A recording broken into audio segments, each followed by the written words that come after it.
Okay, let's get right into it. The buzz is everywhere, right? The excitement is totally real, and that little 5G icon might have even started popping up on your phone. We are talking about 5G in Pakistan. It promises this whole new world of speed, but what's actually happening on the ground? Let's break it all down. So let's just get this straight from the get-go. Yes, 5G is officially live in Pakistan. After what feels like years of waiting, the next generation of mobile internet is technically here. But for, well, pretty much everyone, that big announcement has led to a much bigger question. And that's the real mystery, isn't it? If 5G is here, why does it feel like absolutely nothing has changed? Why are you still staring at that dreaded buffering wheel? Well, I'm here to tell you you're not going crazy, and there are some very, very real reasons for this frustration. And look, this isn't just about downloading movies a little faster. This is about real people's lives. It's about students up in Gilgit who are just trying to keep up with their classes. It's about freelancers in Karachi whose entire income depends on a solid connection. It's about families trying to get medical advice online, and the call keeps dropping. This gap between the promise and what's actually delivered, it has a real impact. So that's the gap we're going to dive into right now. The promise versus the reality. We're going to look at why that shiny 5G icon on your screen doesn't match the speed you're actually getting. So what is really going on behind the curtain? Well, it turns out that launching 5G isn't like flipping a switch, not even close. There are 6 massive hurdles, 6 major roadblocks that are stopping the entire country from feeling that incredible lightning-fast speed. Let's walk through them one by one. And the first hurdle, honestly, it's a huge one. It all boils down to this number, somewhere between 13 and 15%. Now, what does that mean? It's the tiny percentage of telecom towers in Pakistan that are actually connected with high-speed fiber optic cables. I mean, just look at this chart for a second. It spells out the problem so clearly. A whopping 85% of the towers, the actual backbone of our entire mobile network, are just not ready for 5G. They are missing the most basic, fundamental piece they need to deliver the speeds we've all been hearing about. So here's the bottom line. You can call it 5G, you can put the little icon on everyone's phone, but without this fiber optic backbone, it's like having a brand new Ferrari, stuck in gridlock traffic.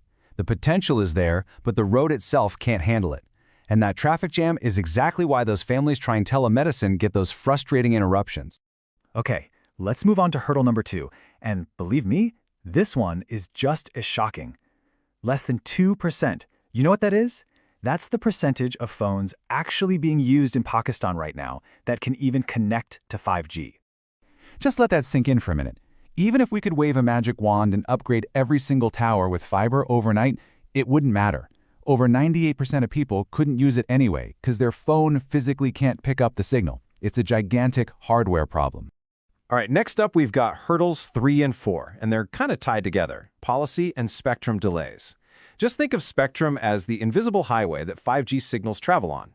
For years, the whole process of auctioning off these highways got stuck in delays. As you can see, this mess in the planning phase has really slowed down the whole network expansion and made things uncertain for the companies that have to invest billions. And this just perfectly shows the cost barrier. It hits you from both sides. On one hand, it is incredibly expensive for companies to do all those huge network upgrades we just talked about. And on the other hand, for people like that freelancer in Karachi, the price of a new 5G phone is just way out of reach for millions. The fifth hurdle? Well, it's a story we've all heard before. The digital divide. It's no surprise that the first rollout is going to focus on big cities like Karachi, Lahore, and Islamabad.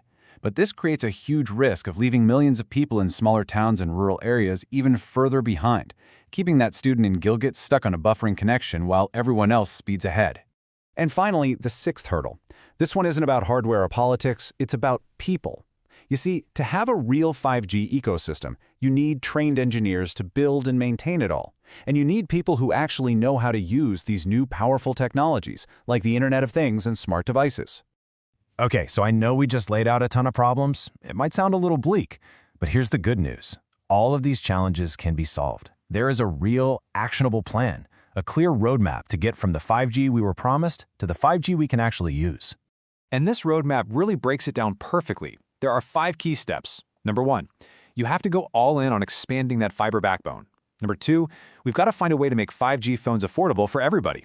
Number 3, the government has to create clear, timely policies for those spectrum auctions.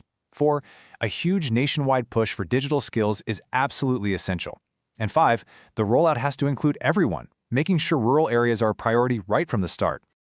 So why does any of this even matter? Why go through all this trouble? Because the payoff is massive. This isn't just about watching videos without that annoying buffer. This is about building the foundation for a complete transformation of the entire country. I mean, this is the future we're really talking about.